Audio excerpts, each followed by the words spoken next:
guys, dito kami ngayon. Bibili ako ng kahoy para sa project natin. 4x4 feet. Sinundo ko siya guys. Dumaan na kami dito sa hardware. So ayun na nga, unang-una bumili muna tayo ng gagamitin nating mga kahoy dito sa paborito nating hardware.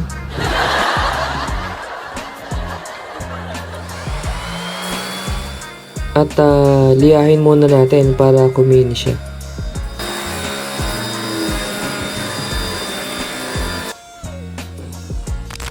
So ayun guys, simulan natin yung trabaho ngayong umaga. Sisimulan natin, gagawa muna tayo ng frame.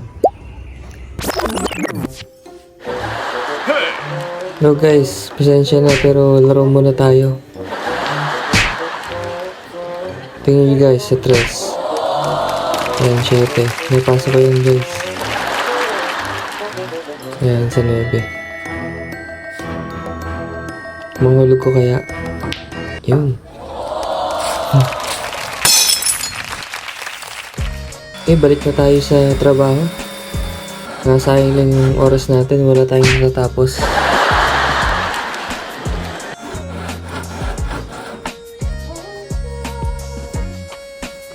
So yan, sinukat natin yung frame natin na kailangan natin gawin. At dito, binubuo ko na itong frame. Pagkatapos, pininturahan ko na rin ng primer itong canvas.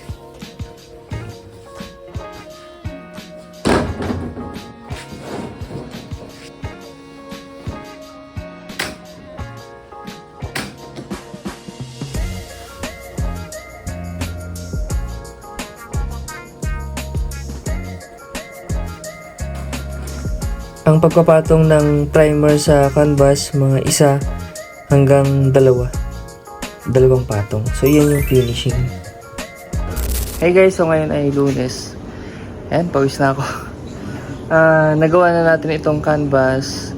At pagkatapos, nilagyan natin siya ng primer. So ayan na siya, no? Okay. And then ngayon, gagawin natin ngayon yung frame.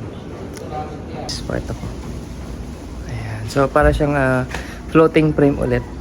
Yun yung kanyang framing.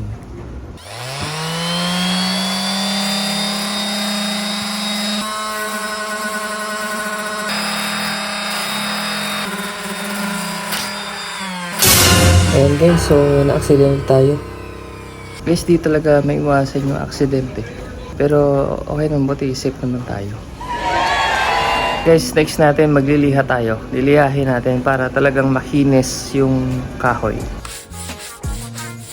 Ayan, pakinisin natin siya ng gusto para kapag pininturahan maganda. Guys, hapon na.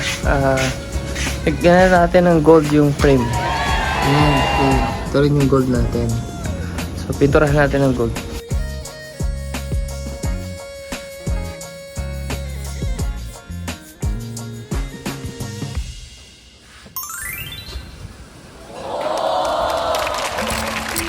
So ngayon, umpisahan na natin yung drawing. So guys, dito sa labas, dito ko nag-decide na mag-layout yung binigay sa atin na reference. So yan. Pag painting process na, doon na tayo sa loob. Yan, so umpisahan na natin yung drawing. So ang ginagawa ko dito, layout muna. Bago tayo mag-painting, gagawa tayo ng parang base muna nung drawing.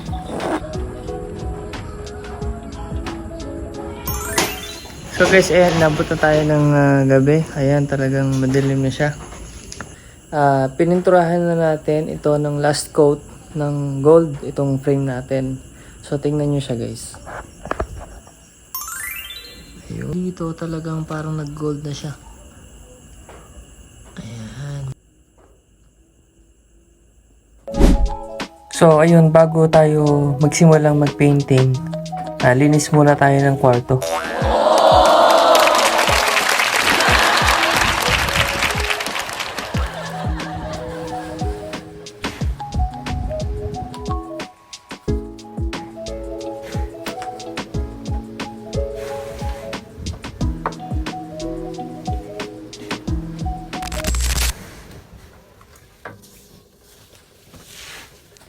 So, ayun guys, simulan natin yung pagpainting. At ito, meron na tayong layout.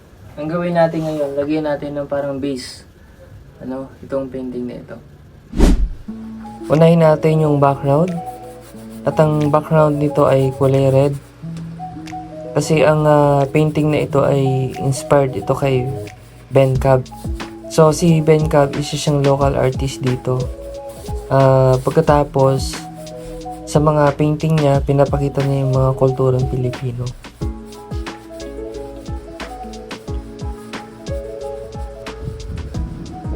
So, yung client gusto niya na gumawa ako ng version ng ganon. Kaya, yun.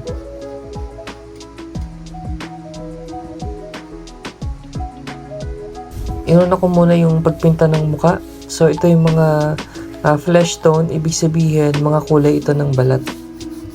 Pinaghalo itong brown, yellow, red, white. Ayan.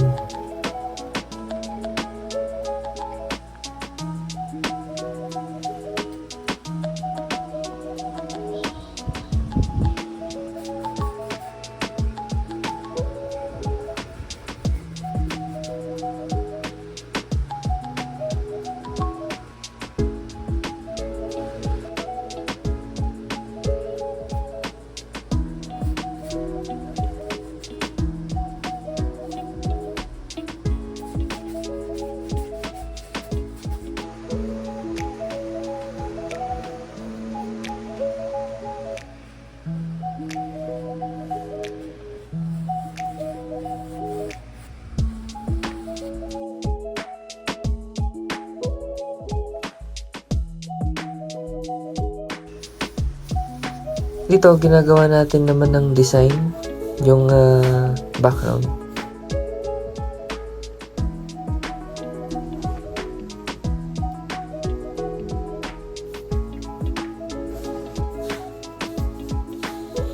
And then, malapit na tayong matapos dito. Kumbaga may finishing touches na lang.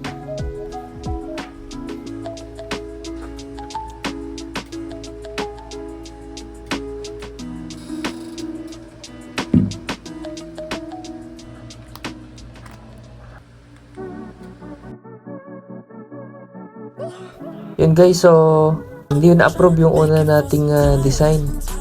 So gusto nung client na parang lagyan pa natin ng more exciting itong itsura ng damit. Kaya yun, ganoon talaga.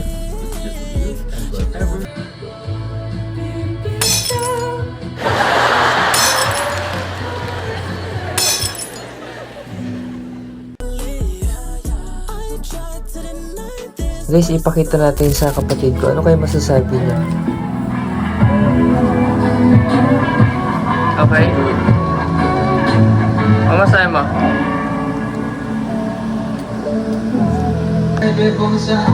Paano mo nasabing Pilipina? So guys, Friday ng hapon. And then last na lang. Ito guys, yan, tatanggalin na natin yan. Ayan, tatanggalin na natin yan para mag-proportion na siya. And then after nito, pag na-approve, ilalagay na natin sa frame.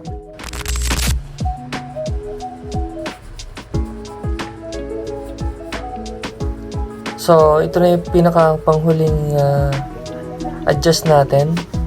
Tinanggal na natin yung parang design dun sa kanyang damit at tinuloy na natin yung damit niya hanggang sa baba. And then, yan. Pinirmahan natin, tapos na tayo. Kabit ko na guys sa frame niya.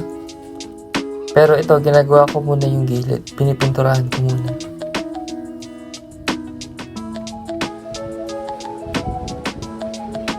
Hello guys, natapos na tayo dito sa commission natin na ito. So, ito ay inspired by Ben Cab. So, ang mga painting na Ben Cab, parang ini-introduce niya yung kultura ng mga Pilipino. So, itong painting na ito ay version ko. Ayan. So, ang size nito ay 4 feet by 4 feet. Ayan, 4 by 4 feet. And then, gold frame, pagkatapos floating frame naman. Kaya, sana magustuhan ito ng client. Ganun din para sa mga gustong magpagawa ng painting, mag-email lang sa email ko na nakalagay sa description. Huwag kalimutang i-share, i-like, at i-subscribe. Bye! See you on my next vlog.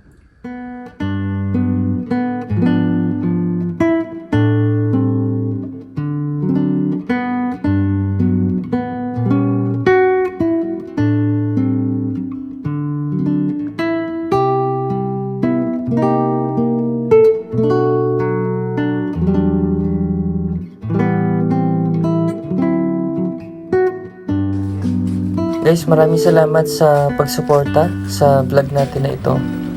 Huwag nyo kalimutan na mag-like, share, and subscribe. And then, kung gusto nyo magpagawa, message lang. May email ako dito sa description. Bye!